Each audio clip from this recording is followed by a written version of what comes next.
Welcome back to another episode in the Steam Session series, and let's head into our Steam folder, start menu, and let's populate our find server. This is going to be happening under this button right here. By the way, off stream, I added padding of 5 to the buttons, and I also added a padding of 10 to the text. Okay, with that being said, let's go ahead. Let's create ourselves a new user interface widget blueprint UI widget, and we're going to call this UI session button. So these are going to be populating our server list. Every single one of these buttons is going to be a server we can join. What we need is, well, since it's a button, we need a button. Whoopsie daisy, there we go.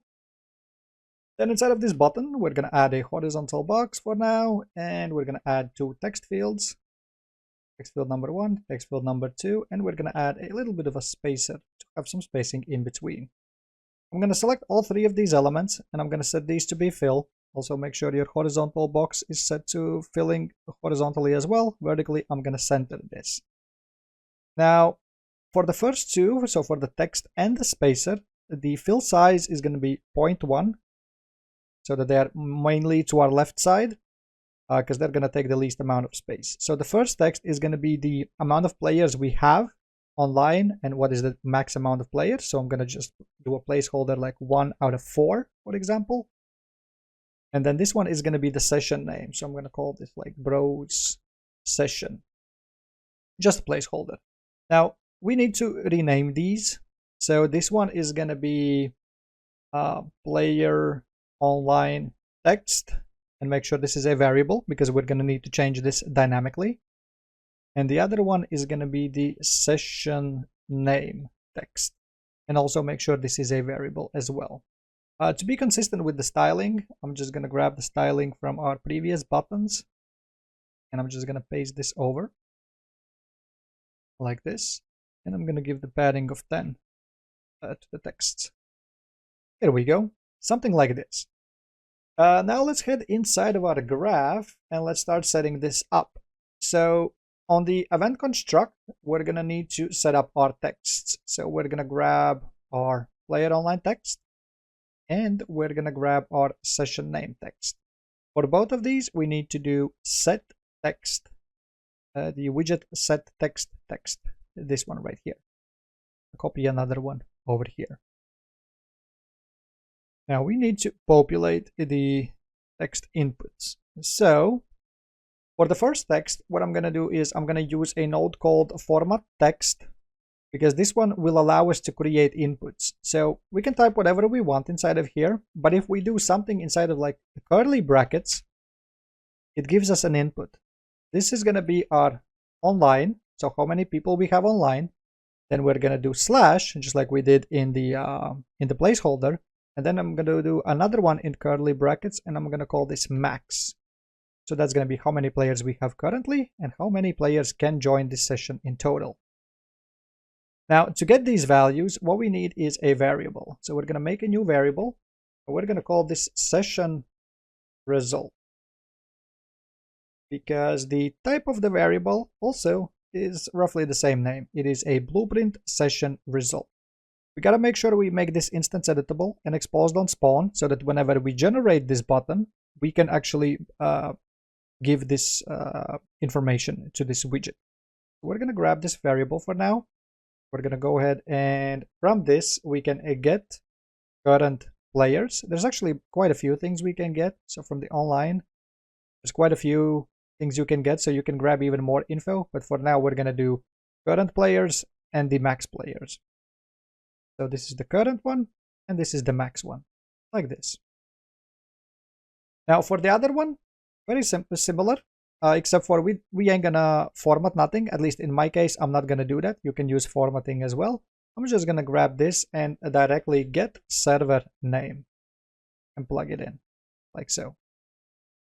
There we go. Now the next thing is what happens when we click the button. So we're gonna grab our button. We're gonna do on click. And on click, we're simply going to go ahead and join a session. We need to provide the controller. Again, we're inside of the widget, so we can just simply get owning player. And for the session result, well, here is our session result variable, like this. compile and save this, and the widget is done. Now the next part is actually generating these widgets and placing them inside of our start menu. So what we have over here is we have a widget switcher, which I'm going to rename to be middle widget switcher. We're going to make sure this is a variable, so we can change the index of it, so we can jump between screen number 1 and screen number 2. We're going to be jumping between the tabs. And inside of the second tab, I'm going to be adding a horizontal box rather, excuse me. And also we're going to be adding a scroll box. So inside of our scroll box, we're going to be generating the server list, and inside of our horizontal box, we're going to have 2 buttons. So let's go ahead and let's add those 2 buttons now. Button number 1, button number 2, and a little bit of a spacer in between. Now all of these again set to fill, and the middle one again, the size coefficient is going to be 0.1.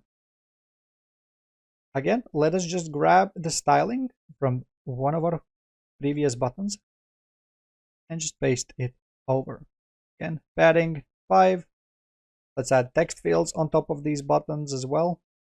Actually, let's do the text for the second one, because on the first one, I want to do another widget switcher. And I'll show you why in a second. Let's rename this to be our refresh, a button switcher. The button name is going to be refresh button, and the bottom button, the other one, is going to be our main menu button. So the second text is going to be our main menu, and the padding on this was this is 10, I guess, I believe, and then the bottom one is 5. Yeah, exactly. And so inside of this widget switcher, we're going to have a text field. This is going to be option number 1. Again, padding of 10. There we go. And this is going to say refresh, so that we can refresh the server list. And then also I want to add something called circular throbber. I guess that's how you pronounce it. I could be wrong. We're going to have a text of refresh and this rotating thing, which is going to basically represent that it is loading right now, the server list.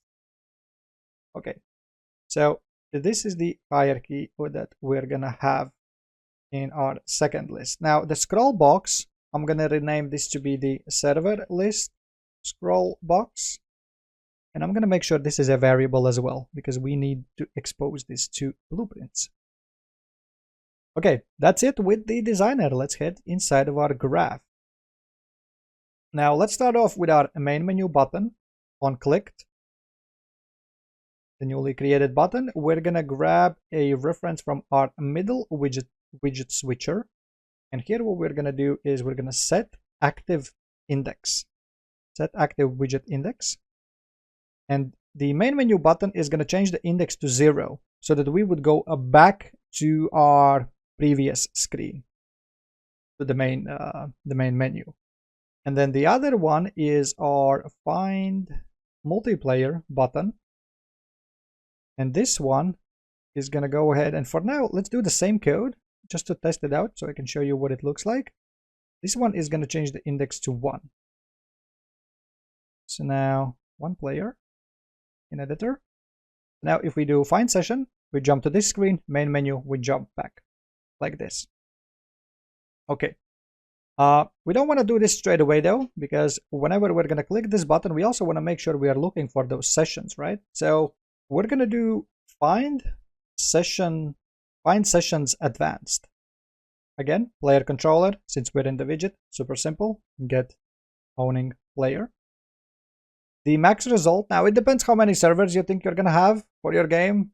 The more you have, probably the bigger the number you're going to want to use. I'm just going to do 100. And then whenever we're going to execute this, first instantly, once we launch this, it's going to go through this route. So we want to go ahead and make sure we are switching the widgets, at least, well, the part of it. And then it's going to take a while. And once it's going to be done, it's going to come out either through success or through failure.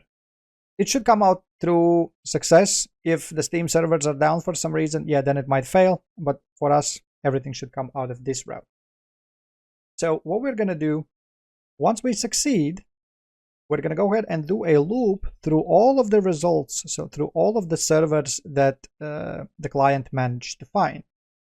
And once we do that, we're going to go ahead and create a widget, which is going to be our newly created UI session button. Since we exposed our session results, we can just directly connect this to the array element. Then we can go ahead and grab our server list scroll box and just add a child, which is going to be this newly created widget, like this. Okay, as simple as that for the main bit. Now, what we also want to do is a few more things. So the first one is whenever we are clicking this button, we want to make sure we are removing the previous buttons. Otherwise, it's just going to keep adding the same servers over and over again. So we're going to grab our server list scroll box. So whenever we're going to click the button first, we're going to make sure to clear children. So we're going to empty out our scroll box. And then while it is still looking for those sessions, because this is the period where it's going to be still looking for the sessions, we're going to also grab our refresh button switcher. And we're going to set this active widget index to 1 so that it shows the spinny thingy instead of the text. And then it's going to go through the success. It's going to go through the loop, create all the server, basically the server list. And once it's done, we're going to grab our refresh button switcher and we're going to set it back to 0 to go back to the refresh text instead. Now, also what we want to do is the same code is going to be ran through our refresh button. So we're going to do a on-clicked event and just simply connect it in the same location like this. Basically, there is going to be one extra thing that we're going to do, which is going to be this one, but it doesn't really matter. It's a tiny bit of code. It's not going to hurt anyone or anything. So let's go ahead and test this out. So I'm going to do 2. I'm going to test this. Make sure you test this now, in this case, in the editor, because standalone isn't going to work. You either test this in this one, or you go ahead and package the game and test this in Steam. So 2 games. We're going to go ahead and host the session on the small one. Boom, here we go. Then we're going to go inside of our find session. There you go, it's spinning. Give it a few seconds, let it find the session. And should come up any second now. There we go. Here it is. So there is 1 player out of 8 players inside of the session. This is the name of my PC. Once you have this properly inside of Steam, it is going to show the username, the Steam username, rather than the machine. Once you click it, give it a few seconds again, and there we go. You can see both of the clients are inside of the session. So that's going to be it for this episode. All 4 of our main screen buttons are now functional, and in the upcoming episode, we're going to go ahead and start working on our pause menu. So thank you for watching. Make sure to subscribe, leave a like, all that good stuff, and I see you in the next one.